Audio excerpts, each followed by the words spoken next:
I have never made a vampire. The idea repulses me. I'm guessing you haven't heard from my maker. If you finish the second season of The Interview with the Vampire with a giant question mark of why did Armand turn Daniel and why did Armand disappear, then we are in the same boat or ship. Desperately looking for answers, the show unfortunately didn't provide us with.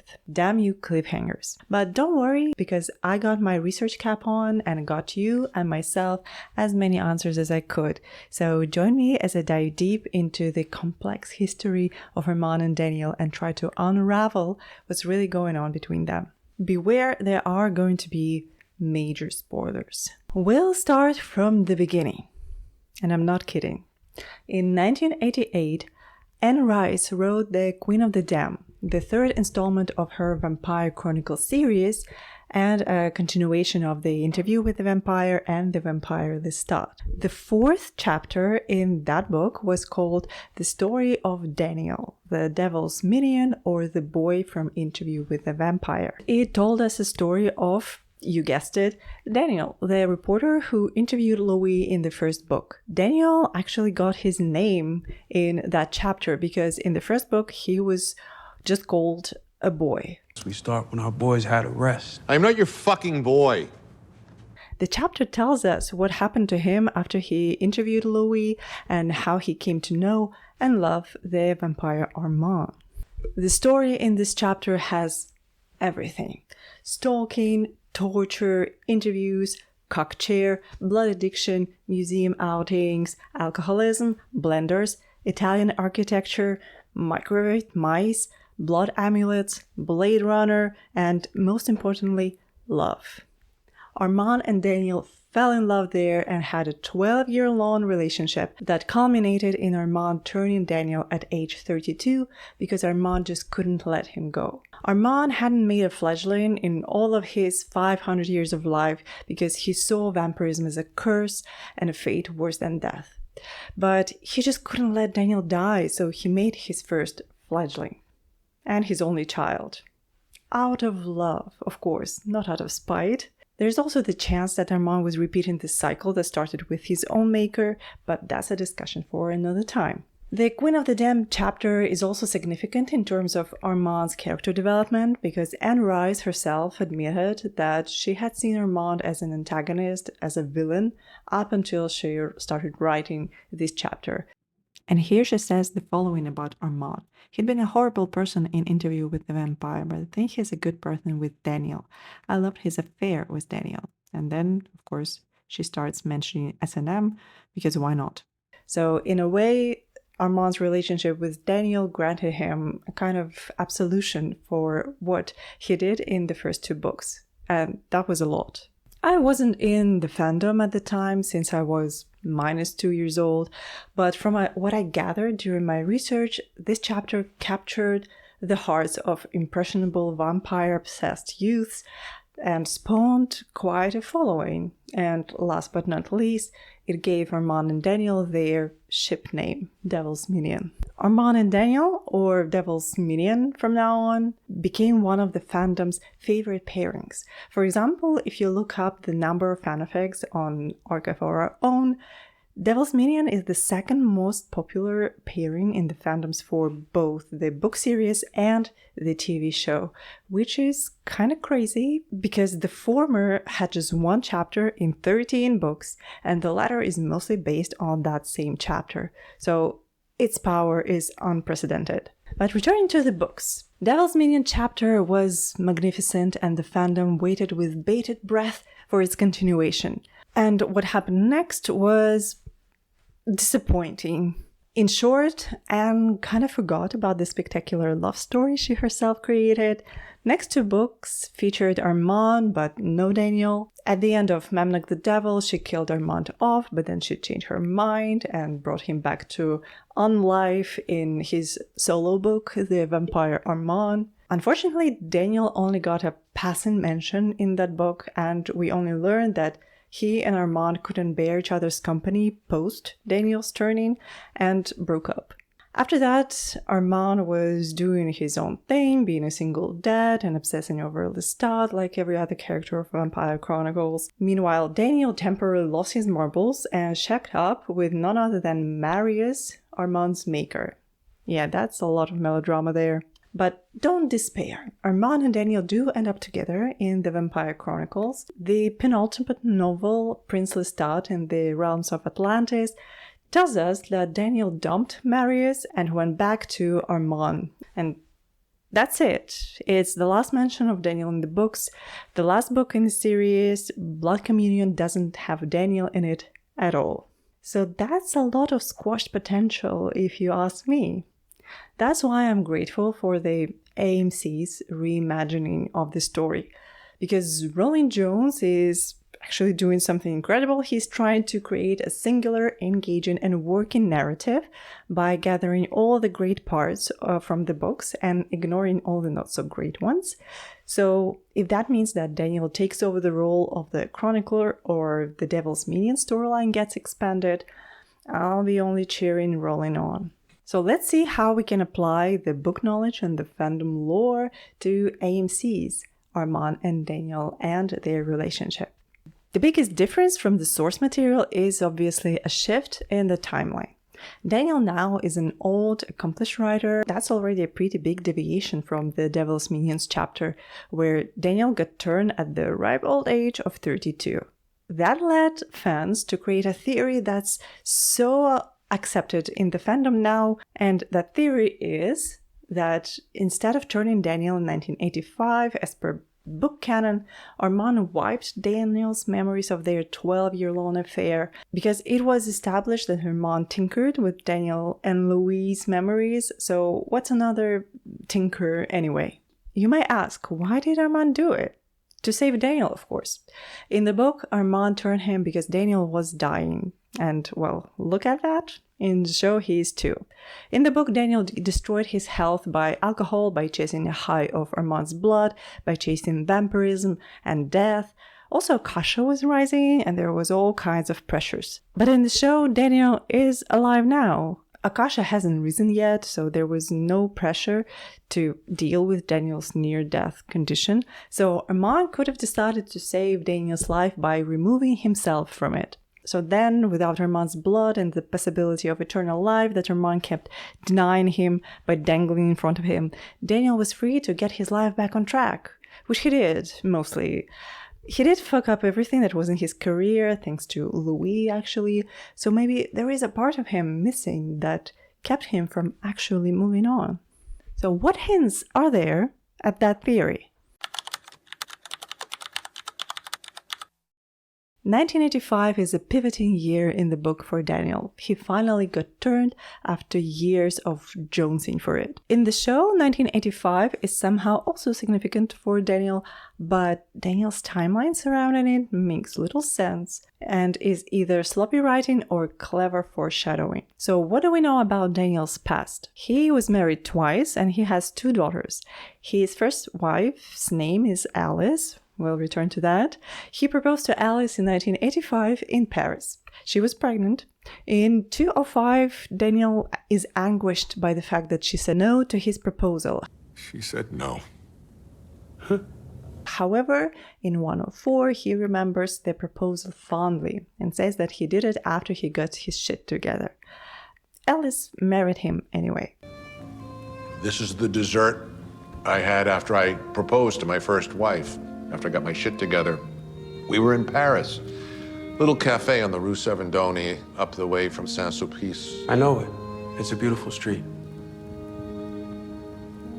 Alice, half of her eyebrow was blonde, like a mutt.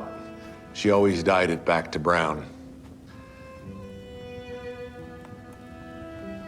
I liked it when she left it alone. But wait, remember this scene? I am in my Buick, staring in the rearview mirror at my daughter in the car seat, an hour after I gave Derek, a guy I don't know, the last $30 I had. My editor reminds me it's 7 years before car seats are mandatory. My ex-wife reminds me I never owned a Buick. In his memoir, Daniel says he already had a daughter by 1978, since car seats became mandatory in 1985. this year again. It can be waved away as Daniel's Swiss cheese memory, but what or who made holes in it? It could be just drugs. Yeah, let's be real.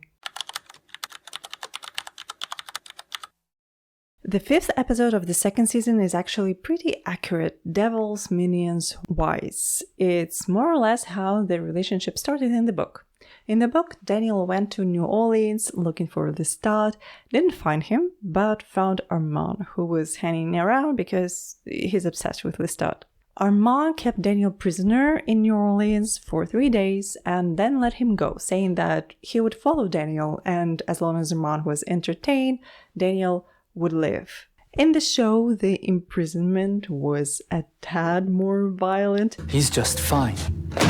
Don't. Oh, he's fine. You're fine. This is fine. We're all fine. And Armand was ready to kill Daniel, but let Daniel go at Louis' behest. Still, the show gave us a similar start. In the book, it led to a 4-year-long chase around the globe. So what is it going to look like in the show? Will there perhaps be an inverted chase with vamped Daniel chasing his fuck-ass maker now? Or will it be parallel to the erased original chase? Who knows, but man, I'm into it either way. Another little hint at the eternal sunshine theory is in these 2 tidbits. Our first interview, it's a fog. I mean, it's the 70s, all a blur. Woke up in a parking lot in Milwaukee once, don't know how I got there. What's the question, Daniel? You're going to teach me how to be fascinating. I'll keep digging. But I'm not hopeful there's much more to you, Daniel, other than a hole. Why are 70s all a blur? Is it just drugs or something else? And oh, you're fascinated by Daniel Armand, yeah? You want him to be your teacher? Just like Book Daniel was first Armand's entertainment and then his guide to the 20th century? Just like that, yeah? This one is less obvious and requires knowledge of very deep Vampire Chronicles lore. Daniel's New York apartment has a ceiling that's painted blue and looks like the sky with clouds. This is very sus because in the books, Armand is obsessed with everything sky related. The most damning evidence, his New York dwelling that he called Trinity Gate has blue sky painted on the ceiling. So could it mean that Daniel now lives in the apartment that was Armand's, that he shared with Armand? Is it a coincidence? Maybe. A nod to the books? Likely. A hint to the erased memories? If it is, I'm kissing everyone responsible on the mouth. Another apartment-related hint may come from this.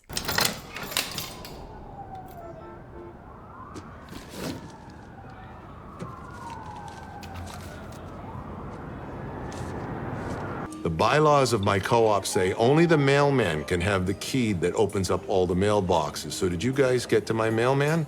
It would be very easy for our vamps to get access to Daniel's mailbox if Armand had something to do with this apartment. If he lived in it or if he owned it. Imagine Daniel's indignation the moment he realizes Armand is his landlord on top of all the other things. That would be priceless. Want even deeper lore? I got it. Daniel's memoir, Haight-Ashbury, was published by a Roman Weiss publishing house. Interestingly, all of his other books were published by different publishing houses. The fans latched onto this and proposed that Roman Weiss is actually none other than Marius the Romanus, and perhaps his companion Bianca, whose name translates to white or Weiss. Or perhaps it's because Marius is white with white hair. Who knows, he's insufferable like that. Anyway, this could imply that Daniel was much more deeply involved with Armand and Armand's maker than any one of us could have guessed. The theory that Armand and Daniel were a thing in the 70s has an obstacle that the book didn't have, and that is Louis and Armand weren't together at that point in the book. In the show, they still were and continue to be for 5 more decades. So how does Louis fit into this? Option 1, Louis was convalescent after the events that followed the original interview, and when he got better, he left Armand to his own devices for some time. For example, Jacob Anderson is quoted saying that Armand and Louis spend a huge amount of time apart, that Louis just fucks off regularly and leaves Armand in whatever he was doing. Option 2, Louis knew about Armand's ill-fated love affair and just didn't care, which is very on-brand for him, to be honest. Option 3, he was in on it. The least likely option, but man, is it delicious. I think the medication has overwhelmed our boy. Trubidis rebus ad infinitum. I would gladly wake him. No, we can pick it up again tomorrow. And of course, Devil's Minion deep dive video has to mention this. The Alice is Armand theory, which is the wackiest theory there is about the pairing, but hear me out. If you remember, Alice is Daniel's first wife, the one he proposed to in Paris and the one he shared quite conflicted memories about.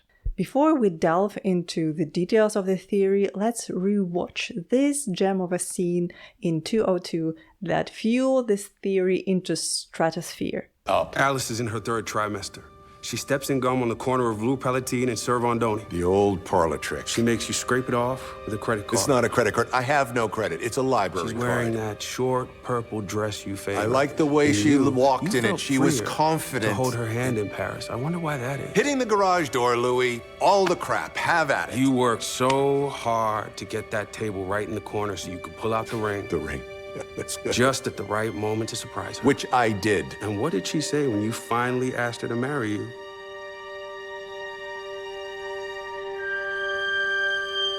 In middle school, you stole your dad's Playboy magazines, sold them at recess. Danny, I'll ask for a third time.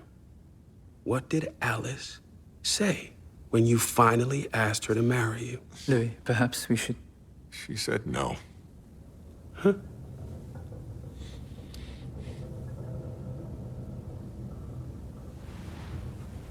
She wanted to say yes, but she didn't trust you. You hadn't given her a reason to. So many questions, like why is Daniel so upset at Alice's refusal if she married him anyway? Why is Armand positively squirming when he usually is so still? Why is he offering Daniel consolation? How does he know what Alice was thinking at that moment? And why did Daniel feel freer to hold her Alice's hand in Paris? Huh? Alice is Armand theory basically has two flavors. The first one is that Alice didn't actually exist. Yes, I know. Armand completely fabricated her in Daniel's mind when he wiped his memories and transformed all memories of himself in Daniel's head into memories of Alice. So the proposal in Paris was actually to Armand, probably Daniel asking him for the dark gift and being refused, which is close to book canon anyway. Alice's white eyebrow that she dyed black is maybe Armand wearing contact lenses to cover his vampiric eyes, and so on. This is the most outlandish version of the theory, the one that I'm not really into, because Alice did have a child with Daniel, as far as we know, and Daniel is a public figure, so it would be difficult to pull this off with him. The second flavor is that, intentionally or not, Armand was replaced by Alice in some of Daniel's memories. So the Paris proposal could be about Armand, but Daniel's warped mind just exchanged Armand there for the closest person he could make sense of. You know, Alice. Daniel could have been seeing Alice and Armand at the same time, because book canonically he kept running away from Armand only to inevitably return to him later. This could be why Daniel felt freer to hold her hand in Paris. It was actually Armand's hand. And Europe in the show was established to have more open-minded sensibilities. Most of why I signed up is I kept hearing something about something they call European sensibilities. They care less what you look like or who you looking at. Paris, in the 1940s, with its permissive, laissez-aller sexual atmosphere, was the more formative liberation for me. Take this seriously. So every lost memory of Armand that somehow made it to Daniel's consciousness transformed into memory of Alice, so that Daniel could make sense of it. Does that make sense? Perhaps Armand did this on purpose, or perhaps Daniel's feelings for Armand were so strong that they kept emerging from oblivion. This is a much more believable option, and quite honestly, I think it fucks severely. What do you think about the theory of Armand, Amadeo, Arun, Alice? So with that out of the way, let's also list a couple more hints and possible clues that something's going on or went on between Armand and Daniel. In the show, Armand makes killer martinis. He makes them as Rashid in season 1, and they are so good that Daniel makes a note. Makes martinis like he's worked at Duke's. Duke's is a bar in London famous for its martinis, and it was actually a favorite of James Bond's author, Ian Fleming. But anyway, the point here is that Armand makes martinis not just well, but exactly how Daniel likes them, as evidenced here. A little more vermouth next time, Rashid? I can make another. No, it's good. It's just his were better. So is this a hint that Armand knows how to make Daniel's drinks despite not being able to taste them? Because he's made those drinks so often for Daniel in the past. Why not? It's crumbs, but I'm eating them up. Another suspicious thing about Armand and Daniel's interaction in these 2 seasons is that Armand is sometimes more gracious to Daniel than situation calls for, except for a little torture session in 205. For example, he's the one who puts an end to Louis' torment of the old man.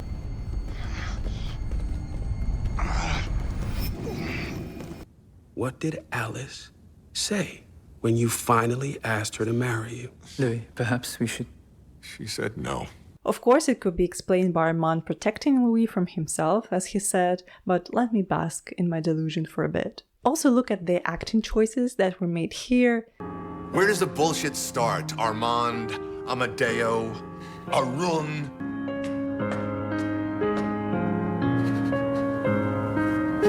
Louis! In the script, Armand is angry and seething, but we end up seeing him more bewildered and hurt. So, what's going on there, fellas? And to finish this off, let's venture outside of the show's narrative and to its promotion. First of all, I present to you this behind-the-scene clip of the 6th episode of Season 2. That penthouse in Dubai is a bit of a prison, and I think Louis and Daniel throughout the years have been like sort of kept things for Armand. So, throughout the years, both of them. What else do you know, Jacob? Keep talking, please. Also, there's Assad Zaman on the record saying with his whole chest that he'd like to do Devil's Minion storyline with Eric Bogosian or Luke Brandonfield, or both. An utterly unhinged thought. Even I couldn't have drummed up this scenario. And speaking of Eric and Luke, it was such a top-tier casting that not having Luke back would be a crime. And while we're at it, let's also ponder why they cast a 36-year-old actor to play a 20-year-old character, unless they had plans to show this character grow older. Mid-30s is the perfect age to play anything from early 20s to mid-40s with right or wrong lighting and visual tricks. Trust me, as a recent mid-30s club member, I know. So if all of this evidence hasn't convinced you yet about the past Devil's Minions has already happened theory, don't worry. Even if it doesn't, rest assured that we will see Armand and Daniel's relationship unfold one way or the other, because they really spelled out that they are going there. For Assad specifically, are you excited about our budding romance in future seasons? Mister, I've been excited since day one, since the day I met you as well. Couple this with the fact that the promotion really liked to pair Assad with both Eric and Luke, and we have Devil's Minion in the bag. I personally won't be disappointed either way. I have full faith in the show and the people behind it to do the storyline justice. So what do you think? Have I missed anything? Do you like where the show is going with these two? How do you think they'll interpret Devil's Minion in Season 3? Or will we even have it in Season 3? Let me know in the comments. And if you want more Interview with the Vampire Brainrot, including my series, where I watch it in Russian censorship, please subscribe to my channel, and I will love you forever. So, see you then.